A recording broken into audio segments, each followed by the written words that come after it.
Hi Sam, as you know, I'm Sarah Savage, the CEO of Trans Pride Brighton. How are you? Tell me a little bit about yourself. I'm good, thanks, Sarah. Really nice to see you and have this opportunity to chat. So, I'm Sam Hall. I'm a GP in Brighton. I work at WellBN Practice, which is quite well known in Brighton for its trans inclusive healthcare. And I've come along to talk today about what we've done, what we're doing, what the future looks like, and what's happening at the moment, which I'm finding quite alarming. Yeah, you said that you worked in a hospital to start with. So why did you leave the hospital and become a GP? Yeah, so that's right. So I used to be a consultant in anaesthetics and intensive care, and that was my career for the first 20 years after becoming a doctor in the early 90s. I transitioned during that time and got very involved in trans healthcare from a community perspective, and obviously couldn't do very much from my hospital job, as well as being treated quite badly. There's a lot of transphobia inside the NHS. I think the medical profession itself isn't a very safe place for trans people. That's why there's not very many of us. So it was partly being uncomfortable in the job I was in, as well as realising that as a GP I could perhaps do more to help trans people get better access to care. So I became a GP late in life. It was like a second career. This was just on the eve of COVID that I finished GP training and joined the practice that I work at now in 2019. By 2020, when COVID had hit, obviously, I was really keen to do something, anything for trans people. I don't know how much you can remember or know, because the beginning of COVID was really traumatic for all of us, but the gender clinics shut very quickly and said they couldn't see patients because they couldn't see them. Of course, they could have seen them because we had remote access, but they weren't going to do that. So an already bad situation with long waiting lists was set to get much worse, and obviously as a doctor I was aware that COVID was probably a lot bigger and worse than any of us thought at the time, and so this interruption to services that were already struggling felt to me like another way in which trans people would be denied care. So we set up the Trans Health Hub at in the middle of 2020, July, which was the time I became a GP partner at WellBN. And it's important to understand that although the internal politics of the NHS are not something I want people to get concerned about, it's important to understand that GP practices are run by partnerships. You're self-employed as a GP partner.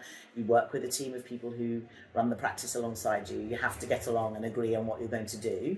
And my partners were really supportive setting up the Trans Health Hub. They were fully behind me. And when we set it up, it was really a voluntary service, helping people who weren't registered at WellBN, because obviously our patients were already getting healthcare that was appropriate for them. And that's because WellBN had become quite an inclusive practice some years before.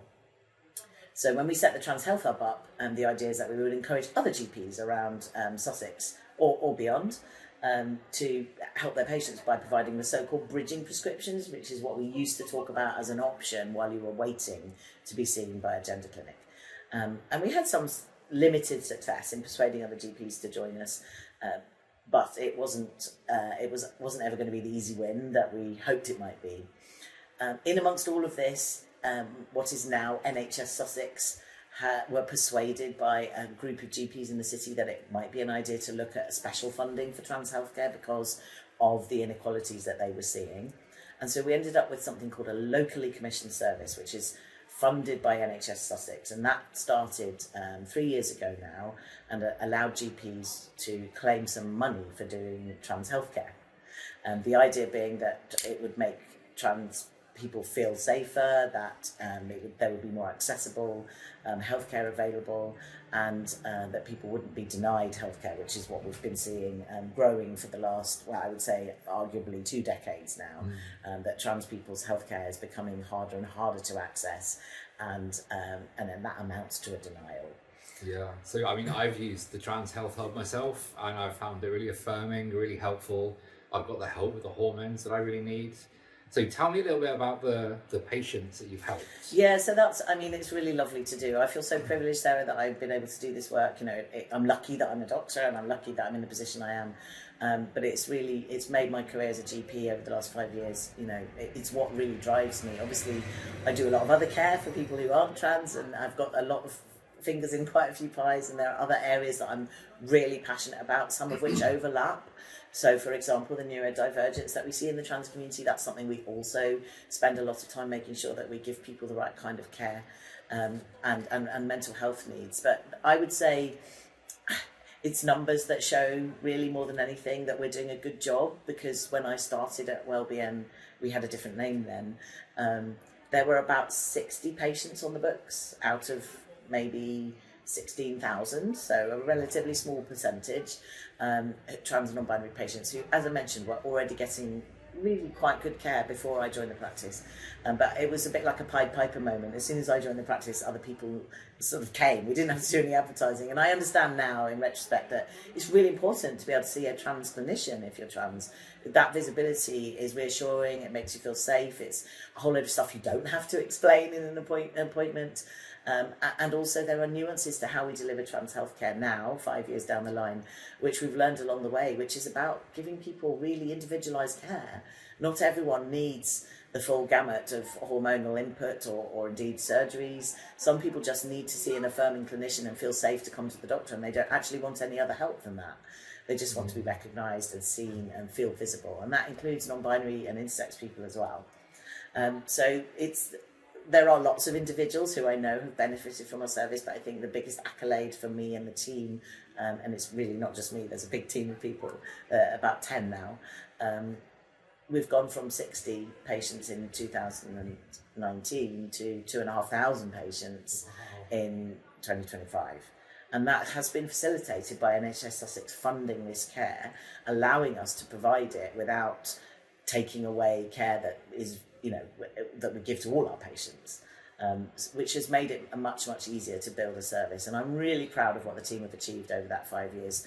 As I said, it started with me, then we got a care coordinator who's done an amazing job of making it more accessible, reassuring people that this is a safe space to come to, that the person who's going to take your bloods isn't going to misgender you, that when you meet the doctor who's going to do your prescriptions, they know about trans healthcare and understand what your needs might be.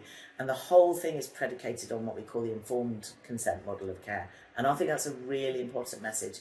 People maybe don't quite understand that, but the premise of informed consent is that this isn't about you having an assessment to see if you're trans.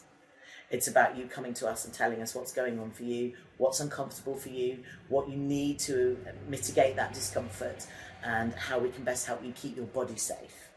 So it's like a two-way contract. I understand you, I know you're trans, I know you might need something from me, I have the right to prescribe, and I'm happy to do that for you, as long as you enter into this contract with me where we keep your body safe. So it's about monitoring and ongoing care, as well as getting access to hormones in the first place.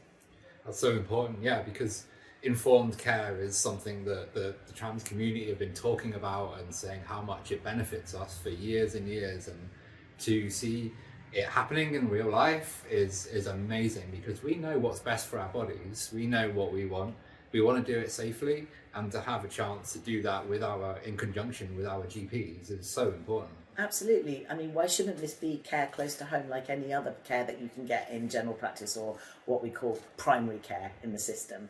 It's your front door.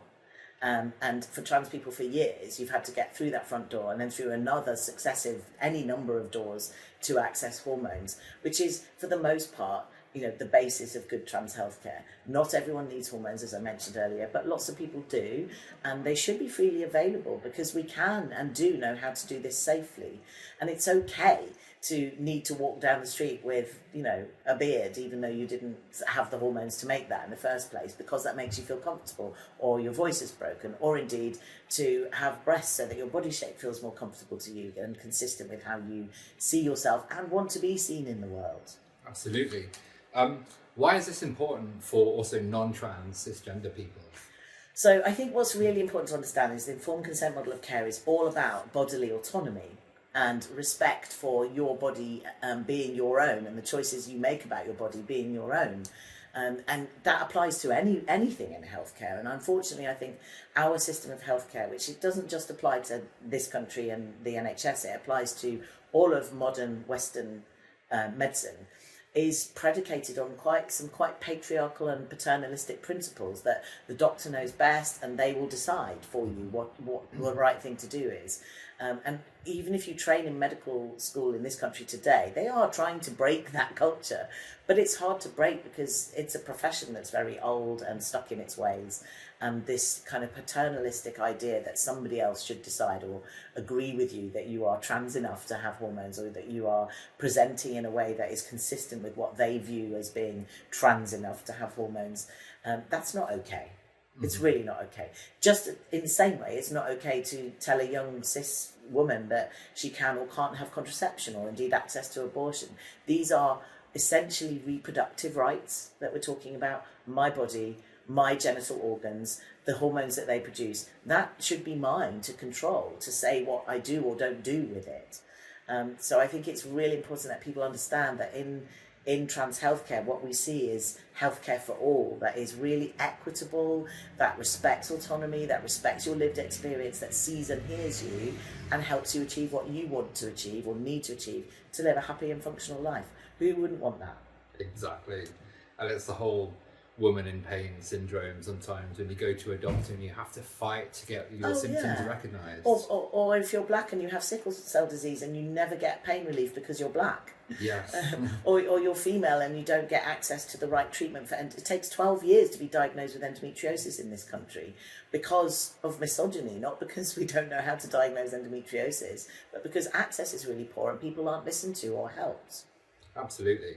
So what do you see happening at the moment around the surge, around trans healthcare in Sussex in England? Yeah, so this is a big old thing, Sarah. Basically what I'm witnessing as somebody who works in the system and understands it quite well after 30 years in working in the NHS, either in secondary care or in primary care, is that we've got this model of care that's predicated on the historical model of access to gender affirming care being via very specialist services that are run by very special specialists who are the only people who can decide that this person is eligible for hormones, and you have to jump through many hoops to achieve that. Now, although it's become a little bit easier in the sense that I don't think the medical appointments that people have in gender clinics are anywhere near as grueling as they were, say, 15 years ago, the waiting lists have gone up because the gender clinics can't cope with the numbers. There's a demographic shift. There are more trans people out and around today than there were 2 decades ago, 3 decades ago, or even 10 years ago. And the system has never managed to keep up because of lack of resources, lack of interest, lack of data, lack of care inside the NHS about what trans people need. And of course, the gender clinic model is based on what cis people think trans people need, and always has been. So you've got this kind of imposition of cis normativity onto trans bodies that's happening through the gender clinic system. And we all know that one of the most dangerous outcomes of that is that people are driven into a binary transition, which is predicated on the fact that there's only 2 boxes, pink or blue, and you need to live in one or the other. If you don't like the one you're in, you need to get into the other one. This is how you do it. Actually, what we know is that there's plenty of space outside the boxes and lots of people play there and they're very happy. But the job now is to help young trans people understand that those options should all be available to them, that our job is to help you keep your body safe, minimise the harm to your body, which happens because of the application of gender at the time of your birth. So, yeah, I think it's a very different way of looking at trans healthcare. You shouldn't have to jump through hoops. You shouldn't have to explain yourself to anyone. You certainly shouldn't be psychiatrically analysed, because this is not a mental health condition. And that's been shown by the World Health Organization, right, who in 2019 depathologized gender incongruence, took it out of mental health, put it in sexual health. So we're now mentally sane but sexually unhealthy. Well, I think I'm happier with that than being insane.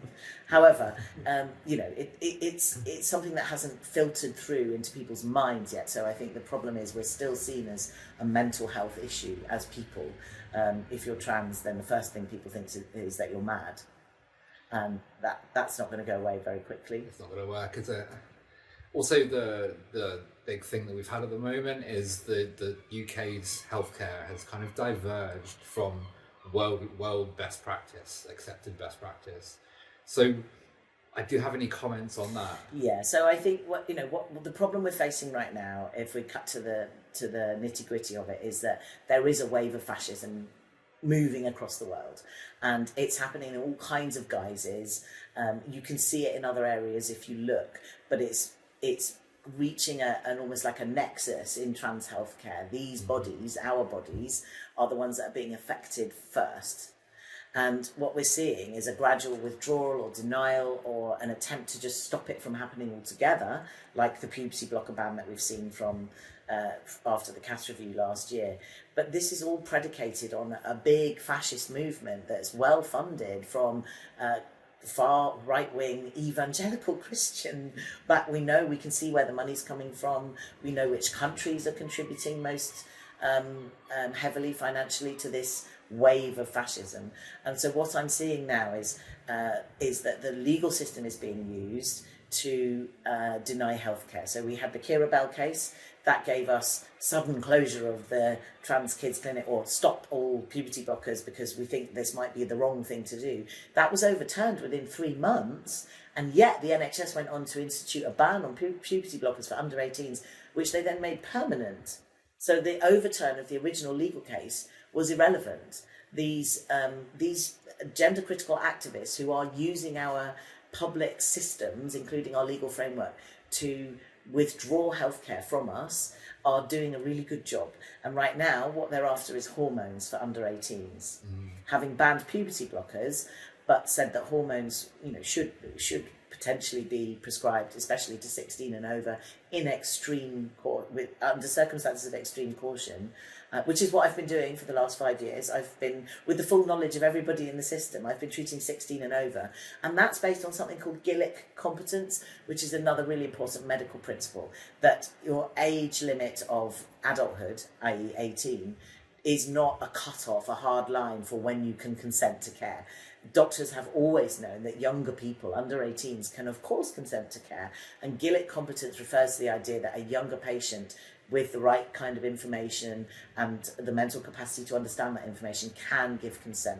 And it's really protective for young people in all kinds of arenas, not just trans healthcare, because they might not agree with their parents. Contraception is a really exactly big one, and that's where Gillick competence came from. It came from a case in the 90s of a young person wanting access to contraception whose parent didn't agree. And the young person's consent was upheld in a court of law that gave doctors a really important tool, a legal case-based principle, which is that a young person can of course consent, whatever age they are, if you believe as the clinician that they understand the implications of what it is they're doing. And of course with young trans people that's really important. If you're 16 and you're distressed by your puberty, and at 16 your puberty will be well underway, it's causing things to happen to your body that make you not want to go out, go to school, get on with your education, drives your mental health down to the point where you're feeling suicidal, you should be able to consent to treatment that's going to alleviate that distress. Absolutely. And that is essentially what underpins what we're doing. That's so great to hear. One of the banners and the slogans that we use here at Transphobia Brighton is protect trans kids, and our new slogan for 2025 is trans kids, you are loved. It's really important to show that support. Absolutely, and I think right now this is absolutely key, because what we're seeing is systemic discrimination against trans kids in particular, trans people in general, but trans kids are like the litmus paper for how bad this is. And of course, as trans people running a trans healthcare service, we're not going to discriminate against them because they're under 18. They're still trans, they still need healthcare. The system is discriminating by saying that they will fund it for 18 and over, but we're using that money to look after everybody, and why would we not? I'm not going to be, or rather, if I am driven to a position where I'm forced to discriminate against trans kids, that is a moral injury to me, which is really quite significant and psychologically harmful. And that is what's just happened, Sarah. It must be such a difficult position to be put in, where the NHS has set up this service and is now threatening to take it away. Right, so what's happening right now is, despite all this funding and the good work we've been doing over the last 5 years, NHS Sussex are being pressurised by NHS England because of a court case around a 16-year-old whose parents don't agree. They're now looking at our prescribing and saying, oh, you've been prescribing to 16-year-olds, you can't do that. I've been doing it for 5 years with all their knowledge. What's changed? Nothing. I'm not doing anything different. What's changed is the political climate. So we are being politicised right now because NHS Sussex threatened to close WellBN down. We have 25,000 patients if we didn't stop prescribing to under 18s who are trans. That's and so awful. me and my partners were forced into a position where we had to agree to that demand, which is bullying, because we don't want to risk the healthcare of 25,000 patients. And I certainly don't want all the patients who aren't trans getting angry with the ones who are because of it. So it's a really difficult position. And although my colleagues in the GP partnership aren't trans and perhaps don't feel this quite so painfully, it's made it almost impossible for me to do my job, because I feel morally compromised to the point where it's made me unwell. And I don't know how we resolve this other than protecting trans kids and finding a way to look after them, despite the fact that we are being threatened if we don't stop. Well, you must know that from me, from the entire trans community in this city, we love you for what you've done. We support you, and we will do anything we can to make this better, to help to transition over to the next phase. So what can we do to help? I think the most important thing is to be making a noise. And what I want the community to understand is, if they come for trans kids and they end up closing this service, it's going to affect all the trans adults who are getting treatment too. So this is not just about trans kids anymore. It's about a service that has been allowed to happen, that we've all believed is safe. We've collected trans patients in a space, and now it feels like they're dropping a nuclear bomb on it. And that feels really dangerous. And it looks to me like structural discrimination, and I don't think we should call it anything other than that. We can't be blaming any individuals. This isn't about people being hateful. It's about people falling into a trap of, oh, but the children, save them from permanent damage. They're wanting to do an investigation now on all the children on our books, to find them, to write to them and tell them they can't have this treatment or service from WellBN anymore, to tell the public that WellBN will no longer be treating trans kids, and to manage them off of their treatment. Assisted withdrawal, they're calling it, which doesn't sound to me like care at all. That sounds to me like forced detransition, to be honest. And I think that's what we're seeing in the new children's gender clinic that's been set up since the children's clinic closed last year. They already made it really clear they won't be offering any medical treatment to anyone under 18. So what goes on in that clinic is multiple psychological assessments. Like, trans kids are being treated like some curiosity that need to be examined with a microscope. And this is really vile. They're just trans kids. The experience of being trans is widely accepted, and one of my biggest fears, Sarah, is that behind all of this is the ideological belief that trans people don't and cannot exist. It's not possible to be trans, and we can't fight that. If people believe that we don't exist, they can't see us or hear us. So the base definition of transphobia is denying our very existence, isn't it? Well, yes, except I've always said that phobia equals fear, and actually what's underneath this, the translation from Greek is fear, and interestingly then the opposite is philia, which is love. So the answer to fear is always going to be love. Our resistance needs to be our existence, and our love and our capacity to invite our trans allies into this amazing space where what we're doing is honouring people's bodily autonomy, right to choose and to exist in a way that works for them in this highly gendered environment. The other solution, obviously, is to take gender away, but that's not going to happen anytime soon, is it? No, the cisgender will fight against that one. So yeah, thank you so much. Is there anything else you'd like to say? I don't think so. Cool. Quick outro. So Sam, thank you so much for coming into the Trans Pride Centre and telling us about what's happening with gender services at the moment. We look forward to seeing you at Trans Pride Brighton on the 19th of July, and we look forward to welcoming the hundreds of trans children into our event and showing them some real love, because this is all about saving trans lives. Thank you, Sarah. I think, it couldn't be more poignant than right now, and focusing on the kids is absolutely the thing to do. We were all trans kids once, whether we knew it or not. Many of us did know it and suffered because of it. Some of us didn't know it, but ultimately these youngsters who are coming out today are doing it because we've created space for them to do it and language for them to use. And we cannot possibly, any of us as trans people or our cis allies, allow these children to be harmed. And what's happening right now are attempts to harm them.